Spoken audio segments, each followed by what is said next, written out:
بسم اللہ الرحمن الرحیم۔ میرے مولا حسین فرماتے ہیں من کانا بادلا فینا فلیرحل معنا۔ ان کے ساتھ چلنا مشکل ہے، یہ گھرانہ بڑا مشکل گھرانہ ہے۔ اس معنی میں مشکل ہے کہ ان کے ساتھ چلنے کے لیے یہ حبیب بننا پڑے گا یا مالک اشتر بننا پڑے گا۔ ہر آدمی ان کے ساتھ نہیں چل سکتا۔ اور اگر میں اپنے الفاظ میں کہوں گا تو شاید کوئی برا منا جائے۔ میں قرآن کی آیت پڑھ دیتا ہوں، ارشاد ہو رہا ہے یا ایھا الذین آمنوا اتقوا اللہ وکونوا مع الصادقین۔ اے صاحبان تقوی، اے صاحبان ایمان، تقوی اختیار کرو پھر سچوں کے ساتھ چلو۔ پہلے مومن ہونا پڑے گا، پھر متقی ہونا پڑے گا، پھر اہل بیت کے ساتھ چلنے کی قابلیت ایجاد ہوگی۔ ہر آدمی ان کے ساتھ نہیں چل سکتا۔ بڑے بڑے لوگ، یہ تو مولا حسین کی بات کر رہا ہوں میں، حضرت مسلم کے ساتھ چلنے کے لیے سب تیار نہیں تھے، مسجد خالی ہو گئی تھی۔ ان کے ساتھ چلنا بہت مشکل ہے۔ ان کے ساتھ چلنے کی بنیادی شرط ہے صداقت، سچائی۔ جو خود سچا نہیں ہے نا، وہ سچوں کے ساتھ چل نہیں سکتا۔ اسے پہلے سچا ہونا پڑے گا، پہلے اپنے آپ کو سچا بنانا پڑے گا۔ اچھا، جلدی سے عرض کر دیتا ہوں، صداقت کی 3 قسمیں ہیں۔ صداقت بے اعتبار خبر، صداقت بے اعتبار وعدہ، صداقت بے اعتبار عہد۔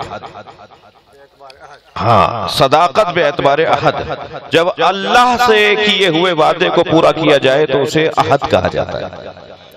جب بندوں سے کیے ہوئے وعدے کو پورا کیا جائے تو اسے وعدہ کہا جاتا ہے۔ توجہ کر رہے ہیں؟ اور ایک مرتبہ جو بات ہوئی ہے اسی کو ویسا ہی بیان کر دینا، یہ صداقت بے اعتبار خبر ہے۔ مثلا فرض کیجئے لاڑکانہ کے کسی چاراہے پر کوئی حادثہ، کوئی واقعہ گزرے اور سب صحیح بات بتائیں، جو ہوا تھا وہی بتائیں، اسے کہا جائے گا صداقت بے اعتبار خبر۔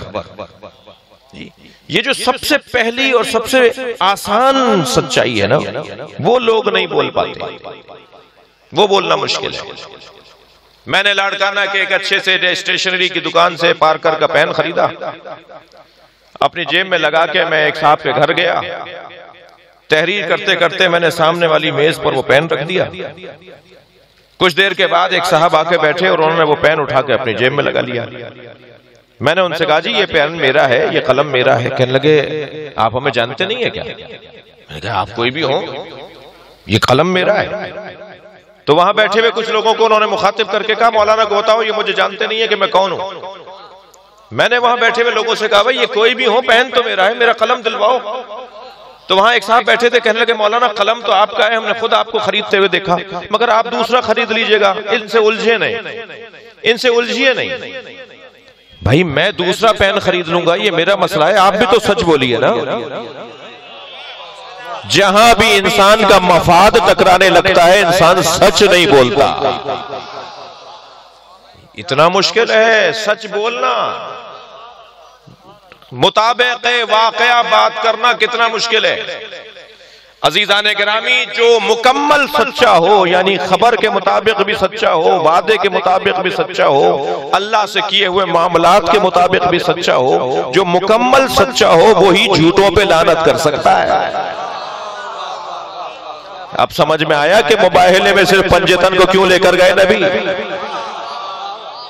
بھائی سچے تو بہت تھے مدینہ منورہ میں، ابو ذر سے زیادہ کوئی سچا ہے؟ زمین اور آسمان نے ابو ذر غفاری سے زیادہ سچا نہیں دیکھا، مگر ابو ذر جھوٹوں پہ لعنت نہیں کر سکتے۔